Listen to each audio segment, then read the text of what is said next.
Hi, good afternoon. I spoke today at church on Romans 7, 1 through 6. I came here with the idea that I was going to do a recap because the recording wasn't that great. We were blessed.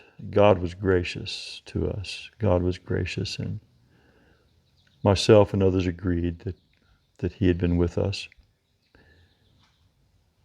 in the teaching. So, of course, I'd like to share something similar with you, but I realized that, again, time and place makes a difference. I was speaking to a fairly well-educated church, and by that I mean in the scriptures, not necessarily academically, but Bible students, Christians for the most part. There was one young woman there that things were all a bit new to her. We did talk afterwards and had a very good conversation with her. I enjoyed that. And that also makes me think that I just can't take for granted Bible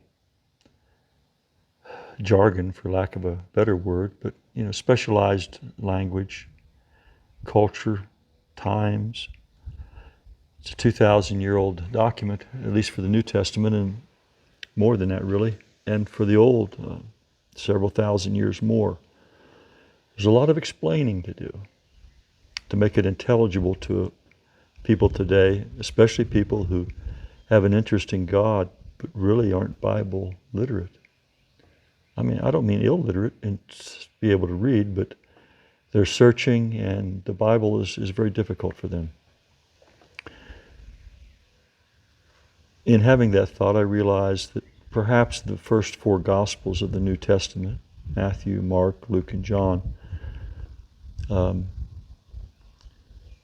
help bridge that gap. Just if you were sitting down, reading the Bible by yourself.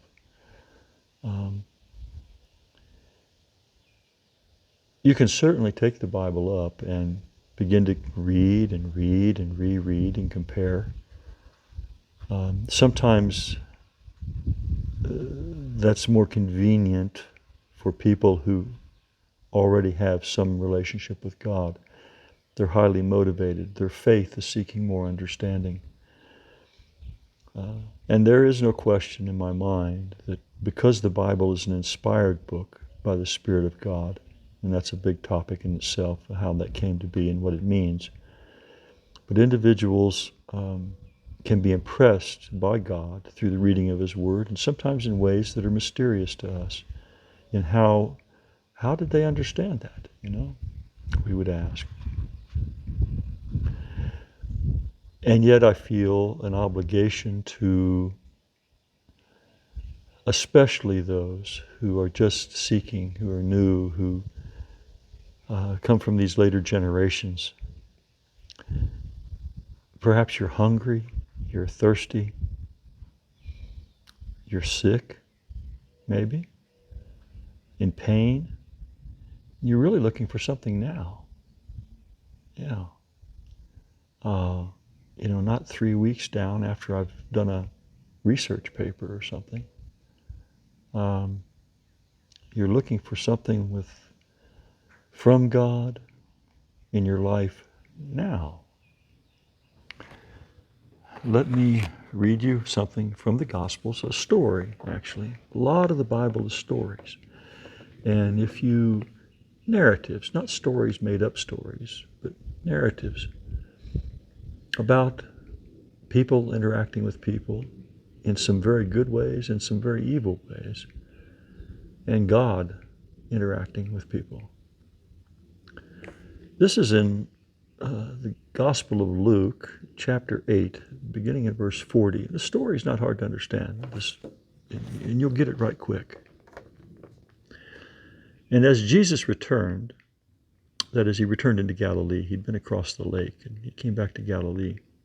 The people welcomed Him, for they had all been waiting for Him. That's not a hard line, is it? How human that is. And so what it first tells you is that people were waiting. How long? Perhaps all day, perhaps the weekend. They were waiting for Jesus. Now you can read a little bit what went before or after, but you've got to say, why were they waiting on Jesus? Verse 41 says, and there came a man named Jairus. He was one of those who were waiting. And he was an official of the synagogue. That means he was Jewish. And he fell at Jesus' feet and began to implore him to come to his house. What a humbling experience, eh? He's a ruler of the synagogue, a man of importance, a man of respect. He puts all that aside. He's got a need. And what is that need? That he would beg at the feet of Jesus. There's no more humbling act, even in the East today, than to beg at someone's feet, perhaps even taking hold of them. For he had an only daughter, about 12 years old, and she was dying. But as he went, before we go on there, this man believes that Jesus can do something for his dying daughter. Jesus has healed many. The word has went around. Thousands have flocked to him. And so many have been healed by this point in his life and ministry. This man has heard of these things, perhaps even seen them. He has faith, believes in Jesus. He wants him to come to the house. But as he went, that is Jesus, the crowds were pressing against him. You get that scene? And a woman who had a hemorrhage for 12 years and could not be healed by anyone, came up behind him and touched the fringe of his cloak, and immediately her hemorrhage stopped. Now, hemorrhage is a bleeding. She'd been bleeding. It doesn't say where from, but she was bleeding 12 years. And Jesus said, who is the one who touched me? And while they were all denying it, Peter said, Master, the people are crowding and pressing in on you. It says in one of the other Gospels, one of them said, how can you say who touched you? But Jesus said, someone did touch me. For I was aware that power had gone out of me. Some translate that as virtue, power. When the woman saw that she had not escaped notice,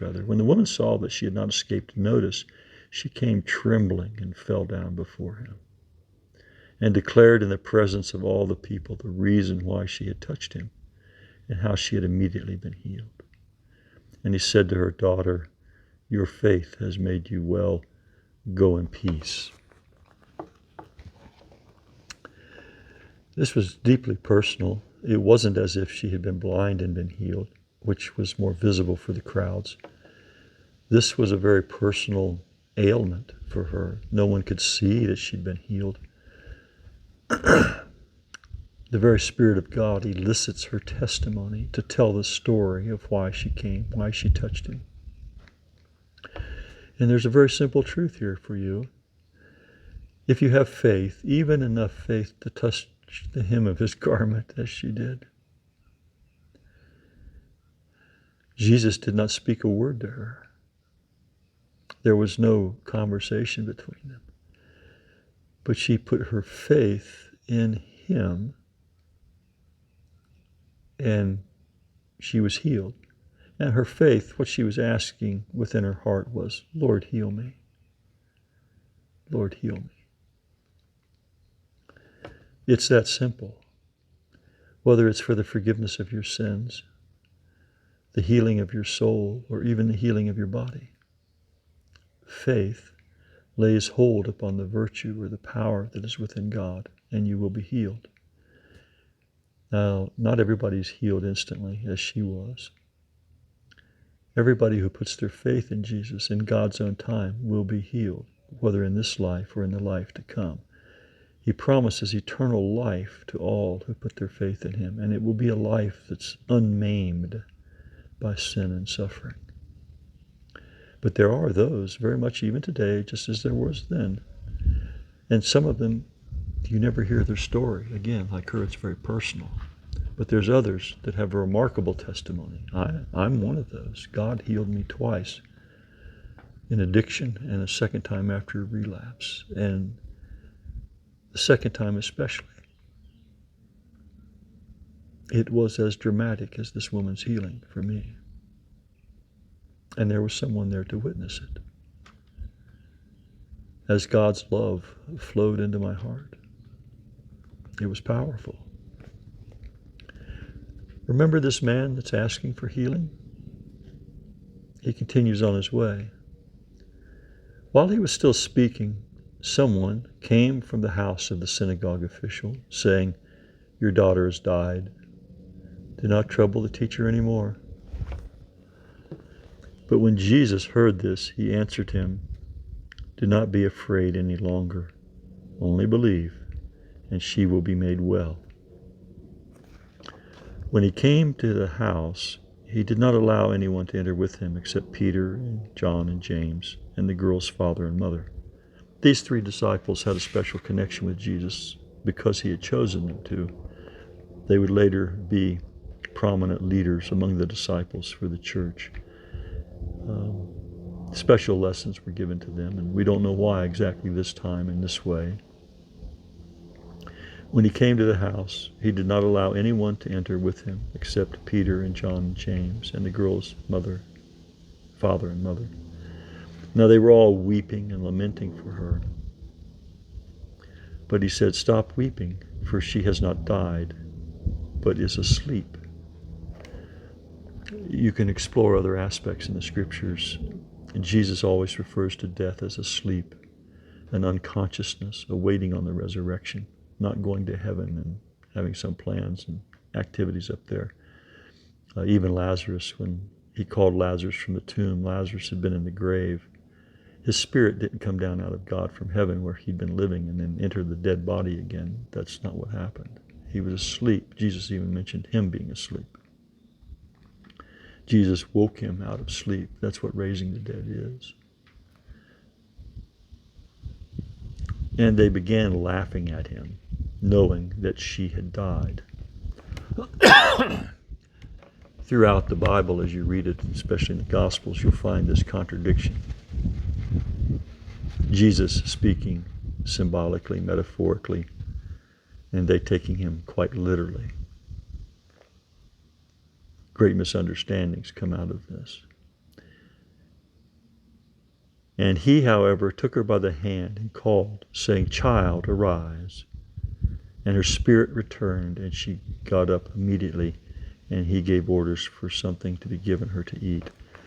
Now, when he says the spirit returned to her, this is the breath of God. This is not some character, personality that has been floating in the ether somewhere. God breathed into Adam and Eve, and they became living beings. The spirit of man is this breath of God, this creative spark that he gives to us. Her spirit returned to her. Her parents were amazed, but he instructed them to tell no one what had happened. Jesus protected his ministry. He would have been, imagine the mobs that would have come had they known at that point in his ministry that he had raised the dead. It would have also incited quite a bit of opposition from the Pharisees, as it did when he raised Lazarus publicly. They opposed Jesus, and even though they had this great sign of his power as the Son of God, they had become so blind by their bigotry, their prejudice, their lust for power and influence, all threatened by Jesus, his message of love and forgiveness, that eventually they, of course, crucified him. I imagine this was a similar situation here. The timing was not right to proclaim aloud to everyone that this girl had been healed. But then the message, the servants would have known, wouldn't they? The family would have known. They said, "She's died." Even the fellow that came to get the synagogue official said in the presence of them all, "Your daughter is dead." So there would have been questions. So were they telling the truth? Did she really die? Did Jesus really raise her? There were at least 3 disciples, the mother and father, and perhaps some servants that were witnesses. I don't know what you individually need from God. I know that there are circumstances and conditions in which He heals, and there are times when He doesn't. The Apostle Paul prayed for healing and did not receive it. And there were other accounts too. Not at that time. But there's always, God never hesitates to forgive sins, to give relief to the soul, to relieve that pain, to take away your shame. To take away your shame. How does He do that? He credits His perfect life to yours. You can read that in Romans 3 and 4 if you want to dig a little deeper. Jesus dies as your substitute, and then in the books of heaven, in the record that has everything about your life, everything that you've ever done, all of the evil as well, all of the shortcomings, all of the inadequacy, all of the failure.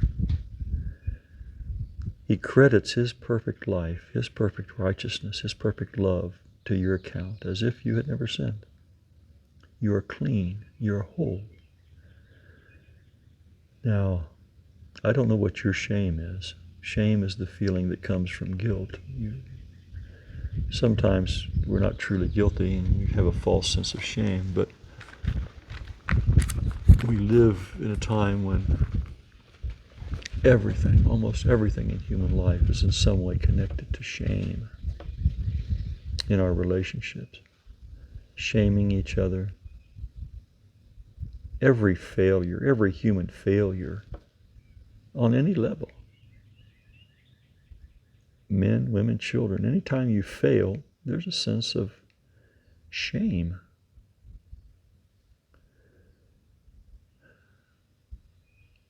Jesus relieves that. And then He helps you do better too.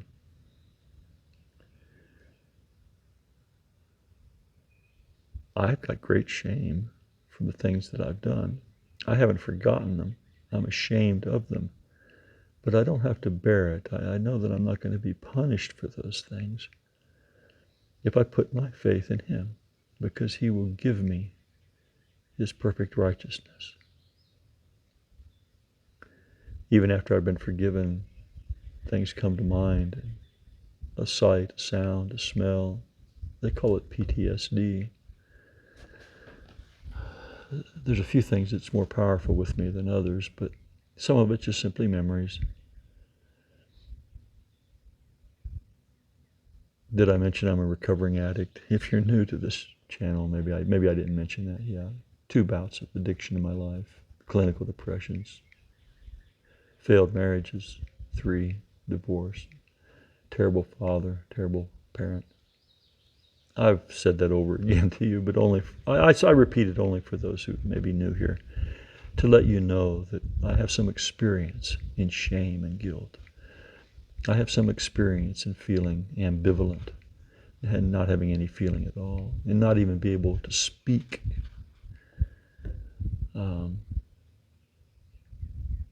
Jesus came to me in answer to my prayer.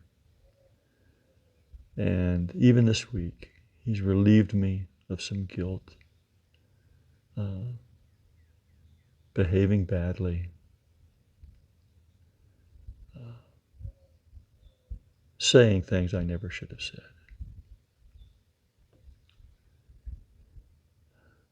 Of course, I've asked forgiveness for the person I was talking to, and they've forgiven me.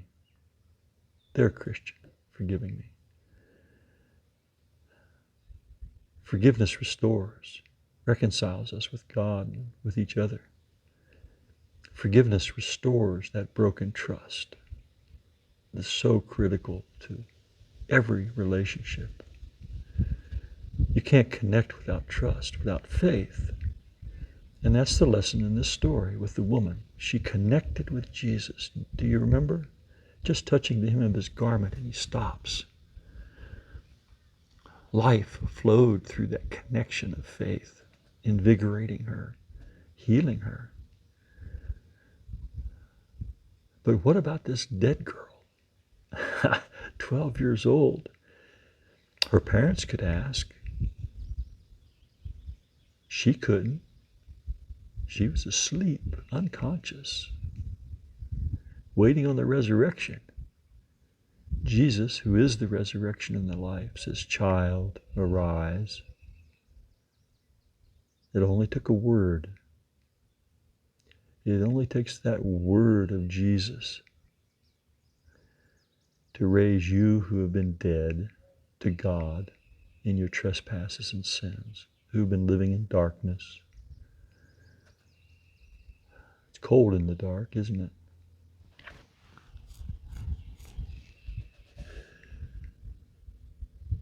Jesus loves you. He will restore you. He will heal you. He will meet your needs.